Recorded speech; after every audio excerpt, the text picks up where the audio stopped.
Karibu kwenye banda letu la Suza. Kwa jina naitwa Saidi Ali Bwai, makamu mkuu wa chuo cha Suza.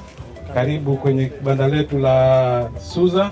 Na sisi kulingana na majukumu yetu, kama tunavyojua, tuna majukumu matatu makubwa. La kwanza ni ufundishaji, la pili ni kufanya research, na la tatu ni kufanya huduma kwa jamii. Kwa Suza, kwa kutumia skuli yetu ya kilimo, leo tumeonyesha cha kwanza ambacho tunaonyesha hapa ni bustani ya mama. Lengo ya bustani la mama hii hapa ni kuongeza kipato kwa mama. La kwanza ni kuongeza kipato, la pili ni kuongeza lishe kwa familia, lakini la tatu pia kuweka mazingira mazuri ndani ya familia. Hapo utaona kwamba kuna mboga tofauti. Mboga hizi ambazo zitamsaidia mama akiwa jikoni, na maana vitu vyote ambavyo anavihitaji atavipata ndani ya bustani yake pale.